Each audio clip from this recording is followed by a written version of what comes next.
Welcome to the Morning Formation. This episode is powered by Act Now Education. But there are people in the community, obviously, in our veteran community that struggle with certain things, having issues, or dealing with certain issues in their life where they really needed a program that could help them. They shouldn't be finding out about those programs or those resources just because they happen to know the right person. Warriors, fall in. It's time for formation.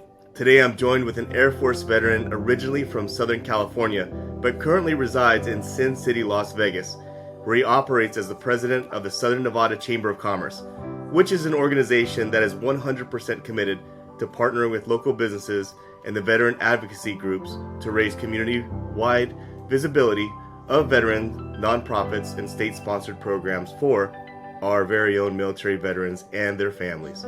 Our guest today is none other than the Lester Lombad. I want to thank you for joining us early on the Morning Formation podcast, and I also want to say congratulations on your most recent achievement of getting a brown belt in Brazilian Jiu-Jitsu. Hey KP, thank you for having me here on the Morning Formation podcast, and thanks for the shout out on the brown belt. That was a big step for me. Thank you. A lot of people really don't understand the amount of work, the amount of blood, sweat, tears, injuries that it takes to get to that level. So that is a very elite level, and my hat's off to you, man. One of these days, I'm gonna bring my gi to Vegas, and I'm gonna let you whoop up on me for a little bit and humble me out, man. Air Force versus Army. Yeah, no, I'm sure it'll probably be the other way around, but but yeah, again, like you said, it did take a lot of time to get to that point, and I'm just excited to just keep working at things and keep improving. So. Right on, man. Yeah, we always improve even after we get out of service and we get older in our age. Always improving is definitely the right direction to be going in. And I was checking you out on LinkedIn, man, and I see you spent about 6 years in the Air Force, and then you spent some additional time working on the civilian side. What was your career transition like, and did it inspire you to do what you're currently doing today with the Chamber of Commerce? So, yeah, it was about six and a half years or so, and I went to go work as a defense contractor out in Washington D.C. Almost immediately after I left active duty. My transition went very smoothly, very quickly. Took me about I think I was unemployed for about 4 days when I left service, but a lot of that just kind of came from me knowing pretty far in advance, beforehand, that I was going to be transitioning out. So I put in quite a bit of time researching and contacting different employers and just looking at different opportunities in the space that I wanted to be in at the time, which was the tech space. I wanted to see how that would translate out into the civilian sector. Luckily at the time when I was transitioning out, the last unit and organization that I was with, it was with the National Air and Space Intelligence Center over at Wright-Patterson Air Force Base, which me taking that position, it required me to allow for an SSBI investigation to take place, which granted me a TS top secret SCI clearance, and that helped me in my transition a lot. But it's really very separate from what I'm doing now with the Southern Nevada Veterans Chamber of Commerce. A big reason for that, I guess, is there was a gap in time where, and this isn't really mentioned on my LinkedIn profile, but it is a big part of my story, where when I transitioned out, my wife, we were newly married at the time. My wife had just joined the military for the purpose of finishing school. She was applying for medical school at the time, and that was a big reason why we moved to Washington D.C. And so I immediately fell into the active dependent military spouse role. I didn't really realize what that was about, or if that was even a thing. I just thought it was a funny thing to tell my friends about, that I had just left active duty from. I'd just left my active duty ID card, and then 3 days later I'm going over to Bethesda, Maryland to get a dependent ID card. I got this big smile on my face, on my Right. ID card picture. But that was about it. But then 7 years later, I resigned from my job from Raytheon and we moved overseas to Yokota Air Base, Japan, and that's when I realized that the military spouse role was a significant thing. It was something that involved a lot of sacrifices. It was had to give up my role with what I was doing in the civilian sector. So anyway, long story short, the reason why I bring all of that up is because once we left the different overseas locations that we were at 6 years later between Japan and England, we came back to the States and my top secret SCI clearance was expired. I could no longer use it.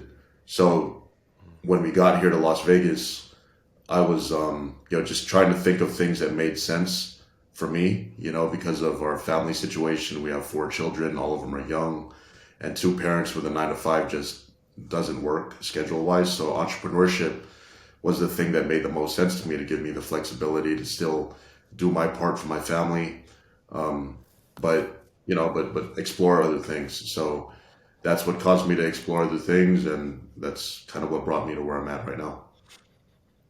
Man, you are so multi-sided. You're Air Force veteran. You also understand what it's like to be a military spouse, not just a military spouse here in the States, but a military spouse in a foreign country, which that's truly, being far away from home, like you're having to learn how to do all the military spouse things that a lot of people kind of take for granted.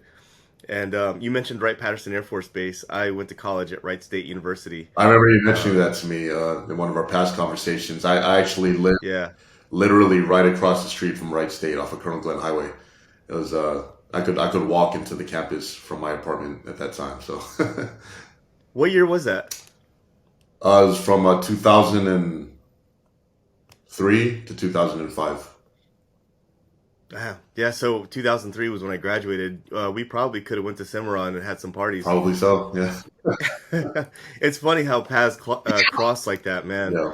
Yeah, so you're so multi-site. You're literally a veteran, literally a military spouse. Your wife is a professional as well, so you have 4 kids. You're into Brazilian Jiu-Jitsu. Wow, you have so many things going on for you, and you do such a meaningful job being the president of the Southern Nevada Chamber of Commerce. Would you mind talking to us about what the Chamber of Commerce is about, the impact that they provide for Southern Nevada's veterans and military community? Yeah, sure. So, with the Southern Nevada Veterans Chamber of Commerce, again, it started out really from a place of personal need because, at the time when we first moved here, I personally experienced a lot of the struggles that come along with small business and entrepreneurship and figuring out that if you're not plugged into the right resources, if you're not plugged into the right people, you don't have a network in your community, then things can be really, really challenging from a business standpoint. So eventually I was led to seeking out resources for myself, and I wasn't able to locate anything that resembled the Chamber of Commerce out here. And one thing led to another. I just started doing a little bit of research, started talking to some people, started picking up some, ideas from different conversations about different resources, and it just made a lot of sense for me or somebody to start what would be eventually become the Southern Nevada Veterans Chamber of Commerce. But outside of the business development aspect of it, again, it's more about awareness and visibility of available resources. And I think at the time, like I think originally I met you through this app called Clubhouse, which was Hmm. at the height of the pandemic. It was really really active, and it was really really useful to me, in terms of conversations that I was having with a lot of people from different parts of the country, some different parts of the world. But the reason why I bring that up is because during that time, while I was using Clubhouse, I would end up having all these conversations with these people from different parts of the country doing different things, and I would learn about resources like Bunker Labs, which is what the hoodie that I'm wearing right now.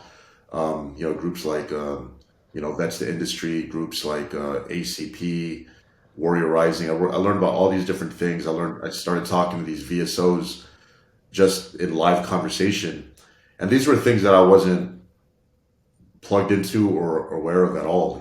Just mainly because, again, kind of going back to the whole concept of me being, having transitioned out in '05 and then not really focused on any veteran resources after I immediately transitioned out, because really I was just focused on being out, and moving on with my life. Right. And then we moved overseas for 6 years, and I'm a military spouse at that point. I'm not paying attention to any of those things. I'm not thinking about veteran employment. I'm not thinking about entrepreneurship resources. I'm not thinking about any of those things. We're thinking about what's the next thing we're going to do in Japan. What's the next country we're going to visit when we're living in England, kind of thing. And then when we eventually got here to Las Vegas, came back stateside, that's when the awareness of different resources really started to hit me, and through conversations with other people. So anyway, long explanation short. I just started to become aware of a lot of the resources that I didn't know about, and I figured, one, I knew that when I left service, I didn't know about these things, and I probably should have, And now at that point, a couple of years ago, if I'm actively researching these things that I felt like I should have known about, then I also felt like another person in the community who wasn't as actively looking for these things and probably needed them more than I did should have a way to locate, identify, and navigate those resources. And that's kind of that's Right. sort of a long explanation on No. how the thought process went. But it all kind of stemmed back to my own personal need for really business and entrepreneurship resources. But then the other area of resources when it comes to veteran employment, transition, career skills transition, educational benefits and resources, veteran advocacy resources. There's this entire idea of an ecosystem that I felt like those resources could be tied together if we could create one singular brand that veterans in the community could connect with, which eventually it developed in my mind to be, that brand being the Southern Nevada Veterans Chamber of Commerce branding. Just make it easier, that's kind of how it works in my Right. brain, at least. So Right. No, it was definitely a long journey, and very similar to my own. I got out and I started working for a big company, and I tried my best to shed my skin of, anything military related. Was ready to move on with myself. Got another job. I quit my first job after a year, like 80% of veterans do. And I always tell people I got out in 2007. The sexiest thing online back then was MySpace, right? And we didn't have LinkedIn. We didn't have these things at our fingertips like we do today. Um, I really think at times that this entire market is a little saturated, and it's important for our military veterans, our military families, to pick out and align themselves with the best network out there. And I really feel like the Southern Nevada Chamber of Commerce and yourself, just knowing you from Clubhouse, you're definitely one of those titans out there that can really, really efficiently and effectively help someone out. And I'm not just saying that. Going back to what you talked about with Clubhouse, now, some of the deepest relationships that I created was over that audio app, yeah. which is strange because it's all audio. There's no video. You don't know what people look like. You see a picture of them, that's it, right? But even to this day, like, I still remain in contact with a lot of the people that used to come to the military mix-up, which I used to host on Friday nights, which that damn thing lasted for 2 to 3 hours at times. It kept rolling, but like you said, man, it was a great time to connect, a great time to network. Yeah, I agree, man. Yeah, Same with me. Like I still keep in pretty regular contact with a lot of those people that I built relationships with. There's actually one guy who was just here in Las Vegas less than a week ago. He's one of my chamber members. He doesn't even live in Las Vegas. He lives in Salt Lake City, but he has his business partially mhm, set up here in Nevada. So he travels into Las Vegas pretty frequently. But I met him on Clubhouse. His name is Eric Ranks. He owns a vodka line called 22 Salute. And it's funny. I met him on Clubhouse, and there's several other people. Clubhouse was actually where I first heard of Bunker Labs, and then I eventually ended up yeah, walking through one of the Bunker Labs cohorts here in Las Vegas. So, yeah, yeah. Good times. It was the same with me, man. I was in one of the rooms one night and was just talking and ran into Jay Salters from Act Now Education, Yeah. and he contacted me and said, "Hey, let's talk offline." And next thing you know, like I'm volunteering for Act Now Education and had an interview with him, the whole nine yards. Here I am now serving as a board member for the organization. So yeah, some of the deepest relationships, most meaningful relationships, were created on an audio app out of all things, right? Yeah. And so you've been working in Southern Nevada, and as far as the state of Nevada itself, I know some states are very veteran friendly, some states are lesser veteran friendly when it comes to the benefits and things like that. But as far as like through your research and everything, what benefits do you think are the most unknown or lesser known benefits that our veterans in Nevada would find quite interesting to gain that knowledge today? I mean, to be honest, like I don't know if there's any one specific benefit that comes to mind for me. I just I just know that whether you're talking about benefits or you're talking about actual programs or Right. initiatives or resources that are that are available in the community, it's a lot of them are not visible enough and not people are not made aware enough to know that these things are available, unless you're really really digging, or if someone else is you just happen to know the right person, right? um, Right. One example is one of my favorite programs in the community. It's called the Emerging Vets and Players Program, MVP. I love that. I love that program. Amazing community, amazing people. The culture in that program is phenomenal. I ran into that program sort of by accident because, again, like you brought up earlier in the beginning of this interview, Brazilian Jiu Jitsu training and competing in Jiu Jitsu has been a major part of my life personally for the last 10 plus years. And the MVP chapter here in Las Vegas, they meet at Extreme Couture, which is owned by Randy Couture from the UFC. So it's an MMA gym, and the program is geared toward one, professional athletes, and two, veterans. Right. So when I first found out about that program, I saw those two elements that were the necessary elements to as far as background and area of interest: martial arts or jiu-jitsu and military background. And I had both of those things, and I had never heard about this program until somebody who I just happened to know, who was also a veteran but didn't really have a background in jiu-jitsu or an interest in it, just brought me there. And it's those types of things that, even though, and I say that with MVP also having a massive marketing budget, a lot of people did know who they were. They see their commercials on the NFL, during NFL Sundays. And it just completely, went over my head, apparently. So I never knew about it until I actually went. And, the thing that kind of struck me about that was, um, I think generally speaking, like I'm doing okay. Like I don't, have too many mental health struggles or anything, right? Or uh, but there are people in the community, obviously, in our veteran community that struggle with certain things. And if a person was to be having issues, or dealing with certain issues in their life where they really needed a program that could help them, they shouldn't be finding out about those programs or those resources just because they happen to know the right person. And Right. that's kind of how. So anyway, I just bring up that example because as amazing as that program is, I would have never have found out about it if I just didn't happen to know that right person. So yeah, like Right. going back to your question about uh, programs or benefits that are available to all of us, I think that it really just kind of depends on the person, right? And Right. what their needs are and what can help them. Right. Because there's so many, especially in a community like Las Vegas. There's an abundance of resources here that a lot of people just don't know about.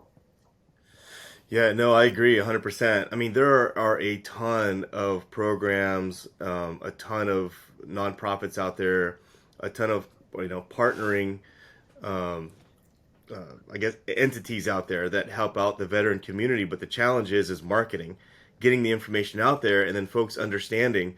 Because a lot of times, even when I mention my own nonprofit that I'm a part of, people automatically wrap their arms around their VA education and go, "Not you're not getting my VA education." And I'm like, "No, no, no.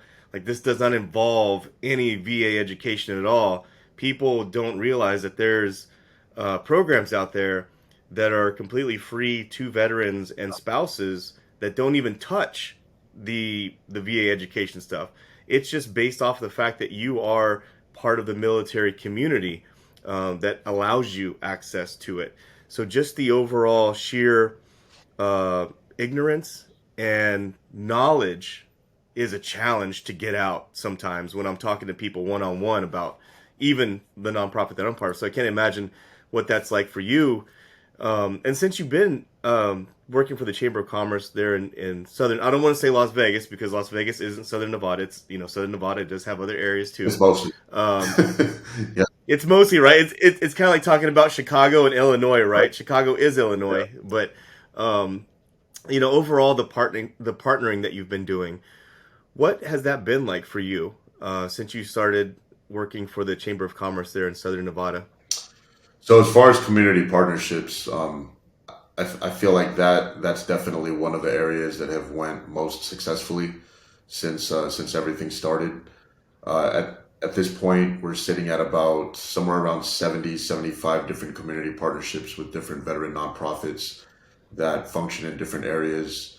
So really, there's four areas. I call them our mission cornerstones, and there's four cornerstones that I personally identified in the very beginning, which were veteran employment, veteran entrepreneurship, veteran education, and veteran advocacy. So within those four areas, number one priority was to not reinvent anything that exists in one of those areas because there's not a need to recreate something that already exists. I think that's a big problem actually in a lot, in not only here in this local community, but in probably all communities where somebody has an idea and they're like, oh, let me go start a nonprofit, but there's probably four or five or six other groups that have already thought about that and that are doing it. So just contribute to it instead of trying to reinvent or recreate it.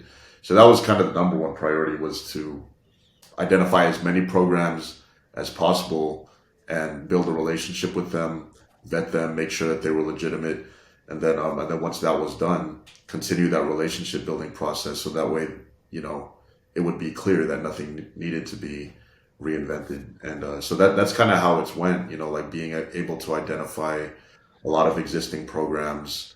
Most of them are local, but a lot of them have a national presence. Again, like MVP being one of them. Act Now Education, that was a program that I learned about a while back, also on Clubhouse. And then, like finding out about all the different resources that was available through them. And then here locally, the local SVA chapter, Student Veterans of America, they have a strong chapter over at UNLV called the UNLV Rebel Vets Program, which is a strong community-based group over on campus, made up of veterans and veteran-connected people that are doing great things academically. And so just kind of going to your question about how that's looked as far as community partnerships and everything. Like that's really been a major focus, was to create those partnerships, because ultimately one of the biggest goals was to promote resource collaboration, and we needed partnerships in order to do that. To be able to form the right collaborations around the community. So that's kind of why we've went in that direction, was to ultimately get to that point where we can promote maximum collaboration. No doubt, networking with the right people is definitely something over the years that I've learned as well. Like even your circle, your personal circle, right? They always say that if you're hanging out with four idiots, then that makes you the fifth idiot, right? Exactly. And it's the same thing with me and podcasting. I want to make sure that I connect with people that are authentic and genuine in their own word on what their intentions are. I think the veteran community is very guarded. We always feel like we're going to get sold the used car that's a lemon that's sitting right off of base there, right? Yeah. So I think that's a big barrier for us to break down. And partnering is something that I think that's why Clubhouse was so successful to develop those deep relationships, because it wasn't so much about visual, it was more about listening to the soul, Yeah. listening to where people were coming from. How authentic were they? Were they willing to stay in the pocket and actually explain who they are? versus us being tricked by visuals and things like that. Yeah. So, I my hat's off to you, man. It's been great connecting with you, and it's been great talking to you. Over the span of the last couple years or so, it's been great getting to know you as well. Over the horizon, what do you think are some of the big plans coming up for the Southern Nevada Chamber of Commerce? I mean, on a local level, the goal is to just continue to push forward, continue to grow the brand awareness of the chamber. Mainly again because the larger that our brand grows, in my mind, the more that we're able to grow collaboration among all the groups that are connected to our brand, and that's really the goal. Is I mean, to simplify it in explanation as much as I can, it's basically a resource hub, right? That we're trying to Right. create, and so the more that we can promote what we're doing, the better that we can promote what everybody else is doing. That's connected to us. But outside of the local area, some of the other areas that make the most logical sense would be communities like San Diego, Hawaii, where again strong veteran presence in communities like that. But I don't know how much like ecosystem presence there is in cities like that because I don't think it really matters where you're at. Like there's unless there's something that's going to bring everything together, especially with certain anchor groups like the different VFW posts that are doing certain things in Hmm. the community, or the USO, or newer programs like MVP Bunker Labs, that are well known. Then once you bring those programs together, then it becomes very easy to attract the other programs that may not be as well known in any city. So like if we were to take this template that I've been focused on for the past almost 2 years, year and a half, 2 years, and apply it in other cities like San Diego or Hawaii or other places, then then we would want to accomplish the same thing, and that's really what I'm looking at eventually, is to be able to get to that point and do that. Yeah, most definitely. I really feel like living here on the West Coast as well. I feel like we get kind of left out sometimes. Everything is all about Eastern time zone, DC, Virginia area. That's all I ever hear about. I guess out here we're a little more spread out, but we do have a huge presence. I mean, on the island of Oahu, and then Southern California, you've got Pendleton out here, and you got several bases out here too. So the West Coast is definitely important, and we definitely need to have that outreach out here as Yeah. well. So I can attest to Yeah. that for sure. And when you, I mean, especially like using a place like Hawaii as an example, right? And I think it's very comparable to a place like Las Vegas, even though obviously Las Vegas is not an island, the ninth island, for Right. people from Hawaii. But Oh yeah. when you look at Oahu, all branches of the military exist there, right? So as a result of that, there's going to be a big veteran population. But when you think of Hmm. Hawaii, nobody thinks about that fact, about the fact that there is a large military presence there, that all branches of the service exist there. They think of it being Hawaii, just like they do with Vegas, right? They don't think of Vegas being a significant military community, which it is. Right. It's about 10 to 11% of the total population out here in Clark County is comprised of veteran connected people. So that's 10%, 10 or 11% of the population is roughly about 270,000 people here in Southern Nevada that are veteran connected. And that's a lot of people, but people don't think about that. They think about what Las Vegas is famous for, which is hospitality, gaming, entertainment, all the things that Vegas Right. is known for. But we're that's a big thing that I'm trying to help promote, is the fact that Vegas and Southern Nevada, Nevada as a state, is a significant military state, military community, and there's a lot of resources that are available for our military community too. So Yeah, no doubt. I can tell you this much, that when I got out of the army, I had the hardest time because I was stationed in Schofield Barracks in Hawaii at the time. Anytime I had a interview or I had a follow up interview for a civilian employer or a prospective civilian employer, I would get some of the most ridiculous requests. Like literally, I was active duty full time captain in the Army, working in the S3, and I would get a phone call from Johnson and Johnson or just some company, and they would say, "Hey, we want to do a follow up interview. We need you in Baton Rouge tomorrow. Um, can you be there?" And I'm like, "I got to be in Baton Rouge tomorrow. Like, I live in Hawaii. It takes me 6 hours just to fly over the ocean Right. to get to the mainland, and then I got to jump on another flight to get to Baton Rouge. Like, it's gonna take. And you're telling me today to be there tomorrow? Like, it's not that easy. And Yep. you would think that in 2007 that we would have a general understanding of the geographical location of where the islands are.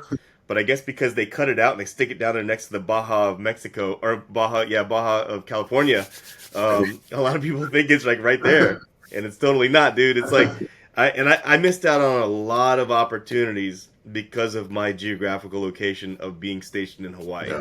a lot, Yeah. and I was really at a disadvantage for being there at the time. There were a few companies that understood, but for the most part, a lot of them didn't.